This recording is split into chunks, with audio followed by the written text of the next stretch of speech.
Türk dünyasında əməkdaşlığın yeni mərhələsi başlayır. Artıq münasibətlər yalnız siyasi və iqtisadi sahələrlə məhdudlaşmır. Vətəndaş cəmiyyət institutları arasında da əlaqələr güclənir. Bakıda keçirilən Türk Dövlətləri Təşkilatına üzv ölkələrin QHT-lərinin ikinci həmrəylik forumu da bu baxımdan diqqət çəkən platformalardan biri olub. Prezident İlham Əliyevin Türk dünyası 21-ci əsrin güclü geosiyasi mərkəzlərindən birinə çevrilməlidir mesajı forumun əsas müzakirə istiqamətlərindən biri kimi ön plana çıxıb. Türk Dövlətləri Təşkilatının üzv ölkələrin QHT-ləri arasında keçirilən həmrəylik forumları şübhəsiz ki, bütövlükdə Türk dünyasının ictimai diplomatiya və vətəndaş cəmiyyəti əməkdaşlığının güclənməsinə birbaşa olaraq təsir edir. Burada əlaqələndirmə işlərinin geniş şəkildə təşviq olunması, sonra birgə əlaqələrin və bu əsasda da əməkdaşlığın qurulması üçün bir əlverişli bir şəraitin yaradılması, xüsusilə də birgə layihələrin həyata keçirilməsinə dair təşəbbüslərin irəli sürülməsi şübhəsiz ki, olduqca vacib fəaliyyət istiqamətlərindən olubdur. Türk dünyası təkcə siyasi anlamda Türk Dövlətləri Təşkilatı nəzdində bir birlik modeli nümayiş etdirmir. Vətəndaş cəmiyyəti institutları nəzdində, media nümayəndələri nəzdində Türk dünyasının ortaq birliyini biz görürük ki, bu gələcəkdə siyasi qardaşlıq, mənəvi əlaqələrinin digər platformalarda və sahələrdə də birliyə, həmrəyliyə, qardaşlığa töhfə verəcəyini göstərir və bütövlükdə bu hər bir sahədə qlobal məsuliyyət şuuruna və kültürünə də çox böyük töhfələr verəcəkdir deyə düşünürəm.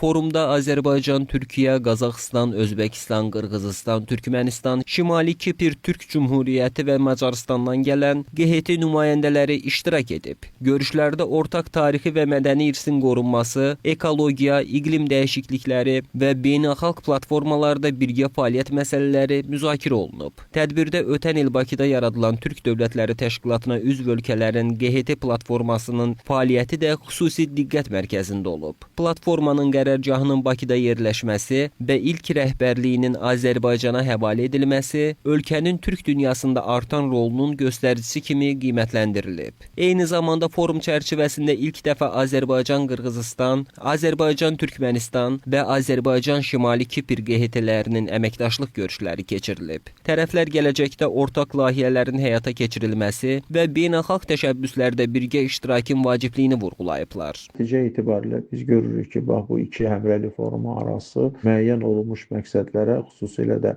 xalqları daha da bir-birinə yaxınlaşdıra biləcək çox vacib addımlar atılıbdır ki, burada qeyri-hökumət təşkilatlar arasında əməkdaşlıq əlaqələrinin gücləndirilməsi, inkişaf etdirilməsi və gücləndirilməsi, xüsusilə də ortaq mövzular üzərindən birgə fəaliyyətlərin sərgilənməsi əsas əldə olunan nəticələrdən biri olmuşdur və artıq ikinci həmrəylik forumunda icra olunmaqda olan həmin layihələrin iştirakçılarının dillərindən çox vacib deməli təkliflər səsləndirilmişdir ki, bu da nəticə etibarilə həmin o inteqrasiya prosesini sürətləndirə biləcək vacib elementlərdir. Daha ədalətli bir dünya, daha sağlam bir dünya, eyni zamanda dünyanı narahat eləməli olan bir çox qlobal problemlərin həllində Türkiyə ölkələri ortaq rəyləri formalaşdırmaqla bu prosesə böyük bir töhfə verir. Bugün dünyanı narahat edən qlobal iqlim təhlükəsizliyi, qlobal ekoloji məsuliyyət şüuru,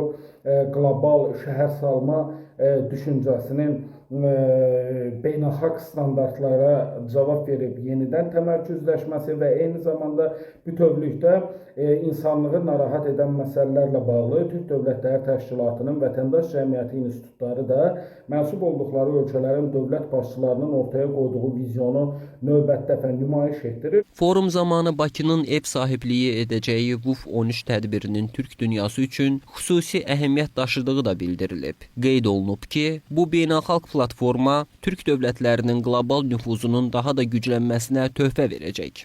Bundan başqa 1-ci Türkoloji Qurultayının 100 illiyinə həsr olunacaq Türk Dünyası həftəsinin Bakıda keçirilməsi də mühüm mədəni hadisə kimi dəyərləndirilib. Səsləndirilən fikirlər bir daha göstərir ki, Türk dövlətləri arasında əməkdaşlıq artıq yalnız dövlət səviyyəsində deyil, ictimai platformalarda da daha geniş şəkildə inkişaf edir.